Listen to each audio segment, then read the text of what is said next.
Well, there we go. I was wondering when this thing was going to start recording. How you doing? Ah, here I am. Hold on a second. I need to get some water. Yeah. Hold on. Yay! I'm off to get water. I should have got water before I sat down.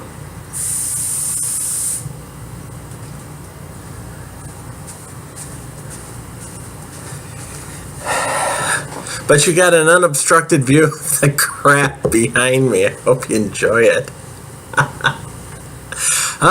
So how are you? Here in Harrisburg, it looks as if the snow has finally stopped falling. Yeah, we got about an inch of snow during the night. I could hear the slushing on the road outside. This morning when I was, I would say laying in bed, but I don't really have a bed. My inflatable bed deflated about 2 months ago. So I have been alternating between sleeping in my easy chair and sleeping on the floor. And sometimes the floor is easier to sleep in. It's been a pain in the butt.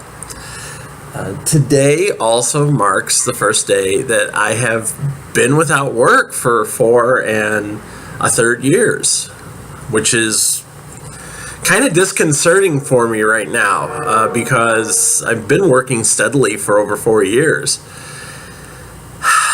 And after leaving my job in 2008 due to a layoff, where I was there for 13 years and then went 3 years without working, and then had 2 short-term contracts, one that was 10 months long, another that ended up only being about 6 months long. It was kind of nice in a way to be somewhere. So yeah, there were a few tears yesterday. I've got people that are telling me, stay strong, you'll find something. And as I may have related last week, maybe not, I don't remember. I had actually almost considered leaving my job last year because I just had this disconcerting feeling that it wasn't working out for me, that it wasn't exactly the good fit I wanted. But, I came off of 2015, I went into 2016, I had a whole new attitude going into 2016. I ended 2016 on a down note. 17 has only had a few bright spots in it for me, so it's not the best way in the world to end out the year. But in actuality, I'm pretty positive. I'm getting ready to get my resume together and get some stuff out this week. I've got a couple of things I can look at, so let's hope things don't go sideways on me, and that within a couple of months or a month even, I'm back to work. I've also got my wife's lawyer. She's like, where's your documentation of asset reveal? She's threatening to get a subpoena against me to force me to show what I owe. Show what I own, I mean. My assets. You want to know what my assets are? Yeah, come after me. You'll be pleasantly surprised when you discover that my assets are like nothing. I owe a hell of a lot more than I own. Let's just put it that way. Yeah, that's another thing I'm looking at. 2018, there's a real good possibility I may be looking at filing for bankruptcy, simply because I was hoping with the sale of our house in Indiana, I'd finally be able to get out from under some of these bills, because I wouldn't be paying like $1,400 or $1,500 a month on stuff for a home in Indiana where I didn't live. And Nah, that didn't happen. Of course it didn't happen. Of course I lost my job. 1 month after I get out from all this crap, I'm looking forward to 2018 and I'm thinking, yeah, there's $1,500 I don't have to spend anymore. I can use that for bills and stuff. Wrong. We'll see. Once I get back on my feet, I'll stay positive. I'll stay really positive. So the thing I've been working on, well, not a lot. Actually, yesterday, since I was home, I watched the first 4 episodes of Black Mirror Season 4. And so far, I'm loving it. There's only 2 more episodes to go, Metalhead and Black Museum. And there are some people who are claiming that because of the way Black Museum, actually the whole episode is laid out, some people feel that it's likely to be the last episode ever of Black Mirror, which I would hate to see, because 2 of the episodes, USS Callister and Kill the DJ, are among the best things that Black Mirror has ever done. And I watched Kill the DJ last night, right before going to bed. I watched it from like 11:30 to 12:30 last night. And I kind of figured out what was happening towards the end, but I didn't. It was a pleasant surprise, and I really loved it. And USS Callister is just a blast from start to end. I had kind of anticipated that it was something along the lines of something we'd seen once on Black Mirror, so I wasn't too unsurprised there. And as the show went along, I began to see, I was actually anticipating one of the characters doing things, which they did, because I'm sitting there going, yeah, this is what I would do. But it's an excellent episode, and it's a fantastic show. I'm going to video recap all of Black Mirror. I'm actually probably going to do like 1 or 2 recaps today, video recaps like we're doing now, and start posting them up, because like I told Rachel, I said, Black Mirror is actually about technology and how it affects people and how it literally screws them over sometimes. And all of the episodes so far have had a technological twist to them. So I said, I think I'm just going to do 15 to 20 minute video recaps and get those out and post them, because if I do that, I think I can get all 6 episodes up within the next 3 or 4 days. And she was good with that. So that's probably what I'm going to do.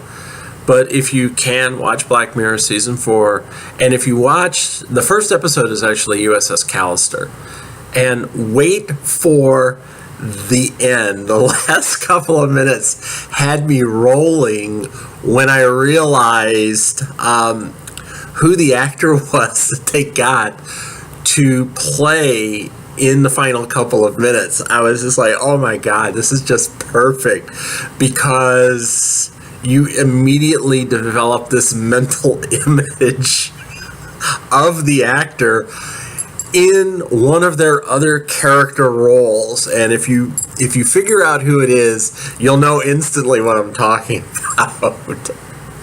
It's really hilarious. The acting is just superb. So I will recap those later. I'm not going to give you. So, but the novel, wow, now I have time to write. I may go skating today. I haven't decided if I'm going to skate today or tomorrow. The roads are kind of crappy out there, so it's possible that there won't be a lot of people at the rink today. But tomorrow's also New Year's Eve, so there's a real good possibility there won't be a lot of people there tomorrow either. So we'll see. I may just stay in today. I may just stay in and try to work on things. I do need to go to the store later and pick up like staples, and one of the staples I need to pick up is probably like a pot. Yeah, I've needed a pot for a while, and ramen, because I have a feeling the next few weeks I'm going to be living on ramen. Yeah, I just like pick up a 24 case of ramen and, pick up like a dozen packs of ramen and like, well, it's what you have to do. I got to save that money. So, no more fancy dining out for a while. It's going to be basics. And like, one of the women at work told me, pick up like a 12 pack of pork chops. I like pork chops, and usually all I need to do is eat like one or two, and I'm good. So I was sitting there thinking, yeah, that would be good. You could broil them up in the oven, and that would be my protein for the night. That would actually be something good to fix before going off to derby practice, because then I'll get a real good shot of protein before I go. But it's not a lot of food. So I'm thinking like, a family pack of sausage, which I love, and a family pack of pork chops probably would see me through about 3 weeks, for dinners. So I get bored of that. So ramen, pork chops, and sausage. That seems to be the route I'm looking at, and a couple of pizzas as well, just in case. And instead of buying that fancy coffee I like to get down the street, I guess I'm going to have to go back to... I'm still going to go down to Little Lamps on Sundays. And maybe once in a while in the morning I'll pop down there just to, break the routine. Because if I stay in this apartment for too damn long, I'll go nuts. I will. That was one of the problems I had when I was unemployed the last time. And I couldn't...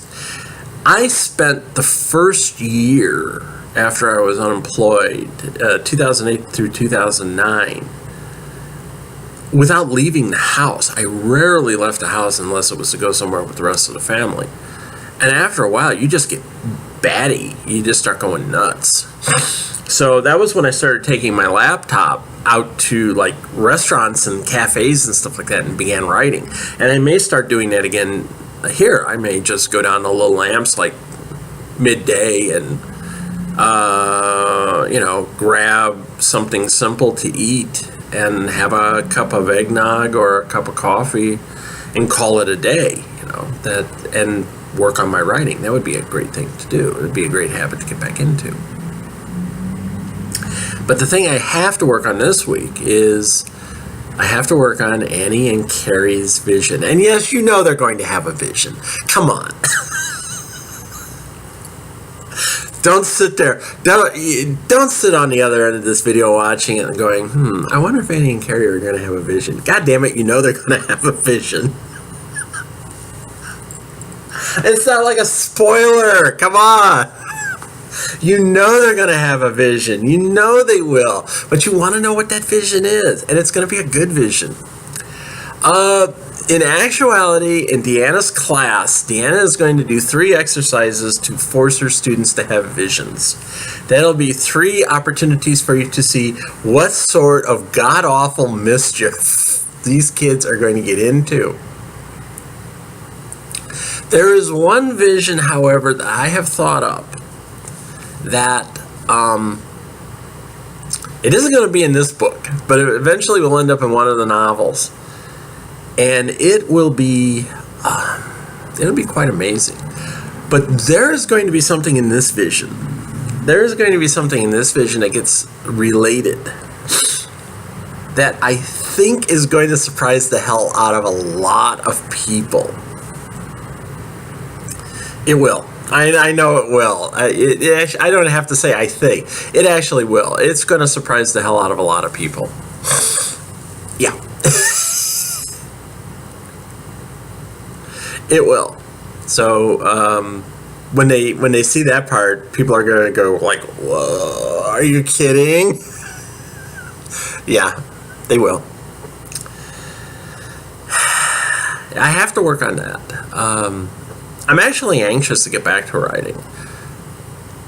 I know I've been saying that for a while, but I've got so many things. I've been so far behind on it, and a lot of it's just been, there's that mermaid bracelet.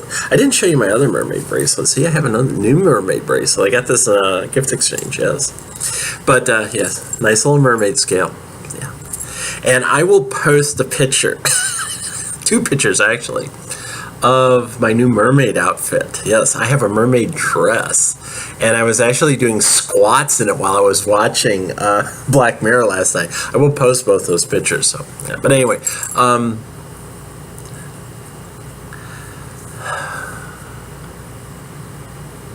I didn't actually feel that tired. I felt bad about leaving work yesterday, but it didn't.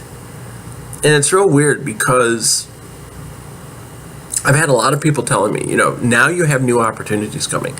The thing that really scares me is this is going to be the first time I've went out job hunting as a woman. And that, it really does kind of scare me. Particularly as a trans woman. Because trans women, we don't always get taken seriously, or nobody wants us because, they feel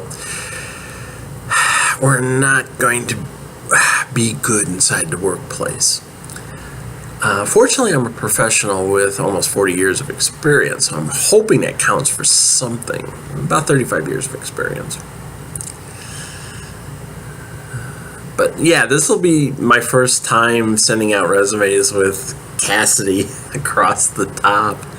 And it does have me kind of worried how I'm going to be received. And I'm already sitting there going, well, I know what my interview outfits are going to be.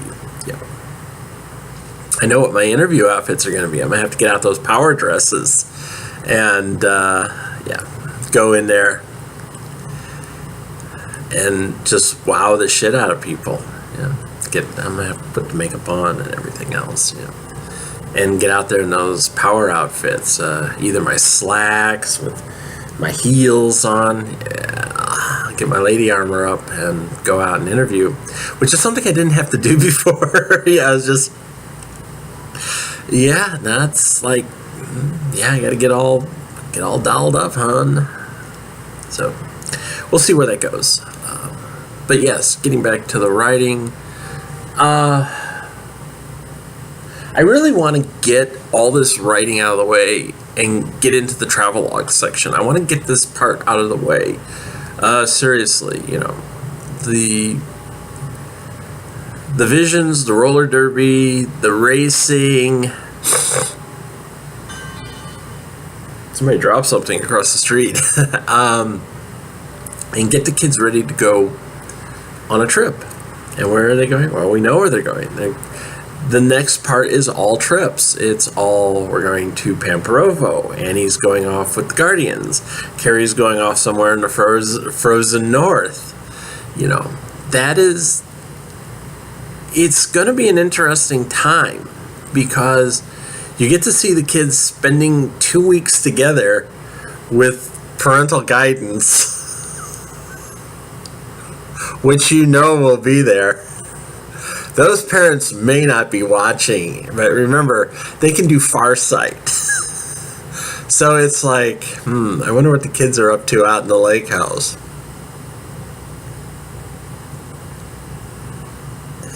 Yeah, parental oversight. And there will be a scene, there's going to be a scene where that's going to be all Carrie and Victor. Yeah, that's coming. There will be a part that will be all Carrie and Victor. Victor wants to get to know Carrie, which he hasn't had a chance to do. I mean, Carrie's access to Annie's family has been mostly through her mom. He's only had a little bit of interaction with Annie's dad, and it's usually of the kind where they're, meeting as they're getting ready either to go home or go to school, and It's like, how you doing, sir? Alright, so you're the Crimson Head. You're the ginger hair boy.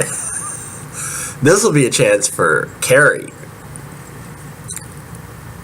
who loves flying, possibly getting a chance to see what Victor's office looks like, and with all his brooms and stuff that he has, and all his F1 and FIAGT memorabilia and stuff like that lying around. In a way, he'll be geeking out. In another way, he'll be terrified. Because he's going to feel those fatherly eyes burning into him constantly, because it's like, so, you're the boy who's one day going to impregnate my daughter. Yeah, I guess you can look at it that way.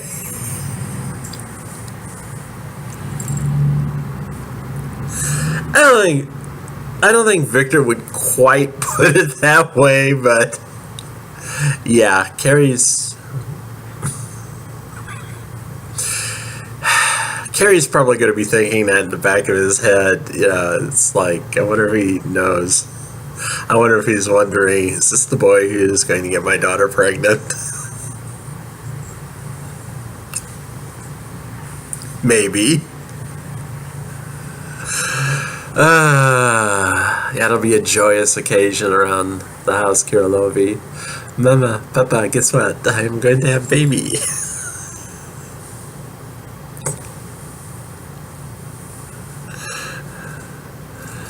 As I'm sure it was, Victor's been there too. I'm sure Pavlena's father was like keeping an eye on that rascal from southern Bulgaria. Pavlena's family was actually from northern Bulgaria, whereas Victor's family was actually from southern Bulgaria, and they moved to Pamporovo after they got married. So there you go. That'll all come up. They'll give a little bit of a detailing of the family history at some point where,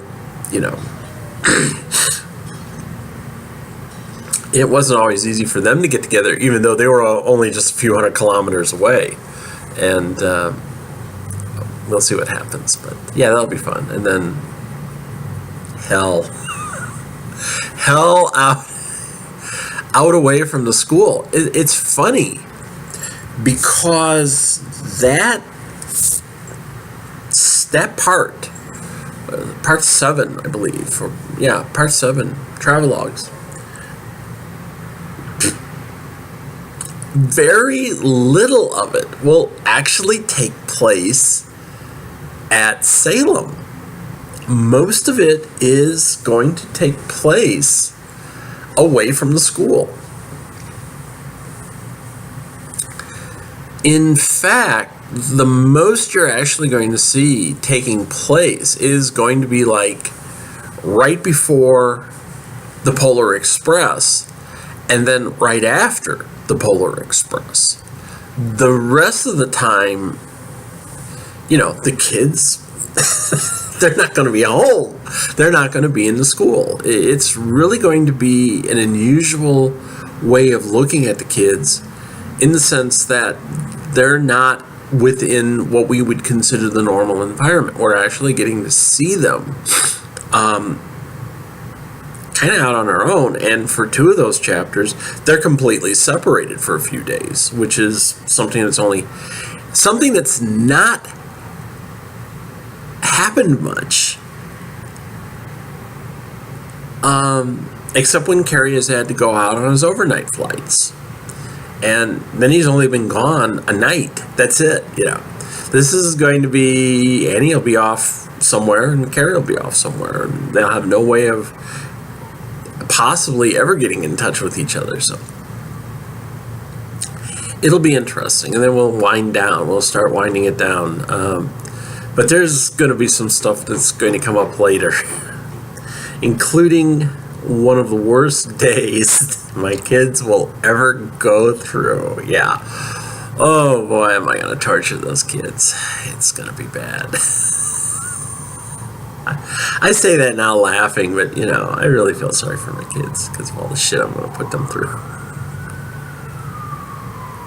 Yeah, look at this face. You see this face? This is the face of someone who feels sorry about torturing their kids. Not their kids, but their fictional kids. I would never torture my actual real life kids, though my son has come up every once in a while. Anyway, so that's what I've been working on. That's what I've been doing. I got stuff to do. What can I say? I need to, instead of going to Ring today, maybe I'll go out and get food and get staples, get lottery tickets. Yeah, lottery's up to like $345 million. It's about $340 million now. Yeah, I'd like to win that. Tell you what, man, if I won even half of that, yeah, I'd be like, yeah, I don't need to look for work now. Fuck it.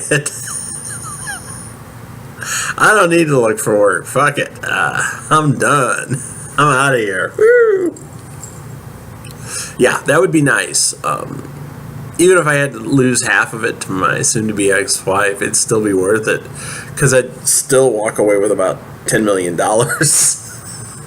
When it was all said and done, when all the taxes and bills and everything are paid, I'd still have about $10 million. And then I could just hire a personal coach to, get me in derby shape. Yep. Okay, well, I'm going to let you go then. Have a nice day. Don't freeze, because I know it is cold. The last time the polar vortex came down to visit us like it's doing now was in January of 2014. Who's going out on the Polar Express? January of 2014. Anyone we know? Seriously, yeah, it is true. Carrie and Emma, or Emma and Carrie, are going to be out on the Polar Express at the time the polar vortex moved its way down, and like all of Canada and most of northern United States was like subarctic the whole time, and they're going to be out in that. So whatever cold you're feeling now, especially if you're living in Canada and it's like constantly 10 below, yeah, you're getting an idea of what the Polar Express for Carrie and Emma are going to be like. So I always say Carrie and Emma. I should be saying Emma and Carrie, but I can't. Sorry, Emma. Okay, well, I'm going to let you go. Take care. Bye.